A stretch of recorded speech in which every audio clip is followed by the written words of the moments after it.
वे कहते हैं कि रोती हुई युवती की आत्मा इस जगह से बंधी हुई है, विश्वासघात और बलिदान से शापित है।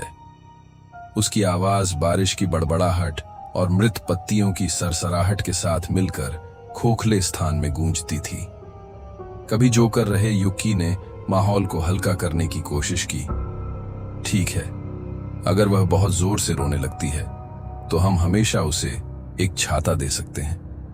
यहां तक कि ताकेशी भी टेढ़ी मुस्कुराहट दिखाने में कामयाब रहे, हालांकि उनकी आंखें खंडहरों के बारे में घबराहट से घूम रही थीं।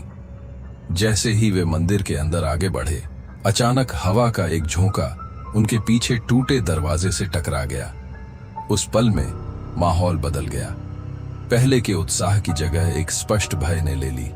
काई भरी दीवारों पर परछाइयां अस्वाभाविक रूप से लंबी हो गईं और तापमान कई डिग्री गिरता हुआ प्रतीत हुआ।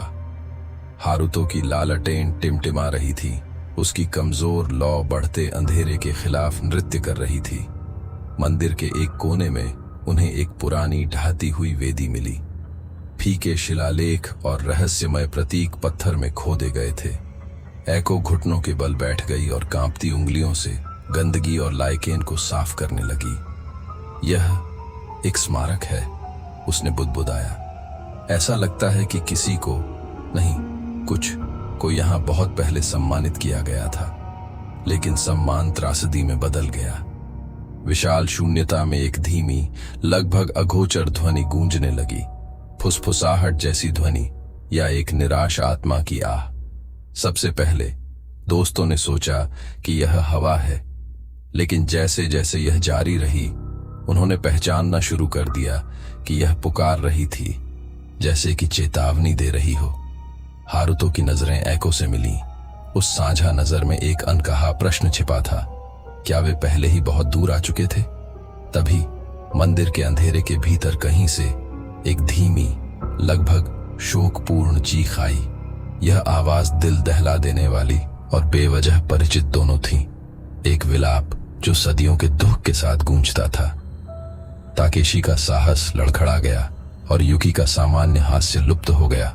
उसकी जगह चौड़ी आंखों वाला आतंक आ गया।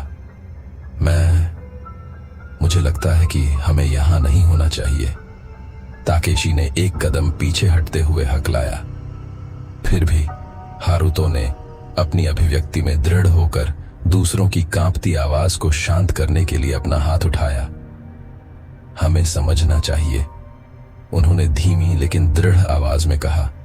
यह मंदिर, यह खंडहर, ये एक ऐसी कहानी का द्वार है जो अभी तक नहीं बताई गई है। जैसे ही समूह वेदी के चारों ओर इकट्ठा हुआ, बारिश तेज हो गई। प्रत्येक बूंद प्राचीन पत्थर पर एक छोटी सी टक्कर थी। उस पल में जैसे ही फुसफुसाती हवा ने उन्हें घेर लिया, मंदिर एक लंबी दुखद नींद से जाग उठा। हारुतो की दृष्टि के किनारे पर हरकत की एक झिलमिलाहट नाच रही थी। फटे हुए सफेद रंग में लिपटी एक पीली आकृति, उसके लंबे बाल उसके चेहरे को अस्पष्ट कर रहे थे। लेकिन जब वह मुड़ा तो खंडहर हो चुके हॉल के अंधेरे कोनों के अलावा वहां कुछ भी नहीं था। एको की आंखें आंसुओं से भर गईं, डर से नहीं बल्कि सहानुभूति से। वह यहां है, उसने कहा। आवाज बमुश्किल सुनाई दे रही थी, मानो युगों के साथ कोई रहस्य साझा कर रही हो। आत्मा, रोती हुई युवती, मैं उसका दुख महसूस कर सकता हूं। उसके शब्द नरम और कांपते हुए बारिश की परिवेशीय ध्वनि के साथ मिश्रित हो गए, मानो मंदिर की दीवारें किसी खोए हुए अतीत का शोक मना रही हों। उसी क्षण एक चेरी का फूल खुले द्वार से बहकर वेदी पर आ गिरा।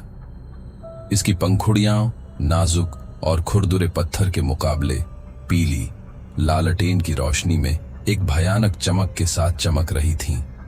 युकी ने उसे छूने के लिए हाथ बढ़ाया और जैसे ही उसकी उंगलियां पंखुड़ी से टकराईं, उसके शरीर में एक कंपी दौड़ गई, एक ठंडी बिजली की अनुभूति जो उसे मंदिर की भावना से जोड़ती हुई प्रतीत हुई। समूह ने एक दूसरे पर नजरें डाली। प्रत्येक व्यक्ति आतंक और अधिक जानने की एक अदम्य मजबूरी के बीच फंसा हुआ था। उस मौन संवाद में उन्हें अभिशाप का भार महसूस हुआ। दुख, विश्वासघात और अकथनीय लालसा में डूबी अतीत की प्रेतवाधित विरासत। जैसे जैसे रात गहराती गई, फुसफुसाती हवा तेज होती गई और परछाइयां मूनलाइट क्लब को अतीत के कफन में ढंकती हुई दिखाई देने लगी। साकुरा तीर्थ के अभिशाप के पीछे की सच्चाई को उजागर करने के लिए हारुतो ने अब पहले से कहीं अधिक दृढ़ निश्चय करते हुए मानचित्र को कसकर पकड़ लिया।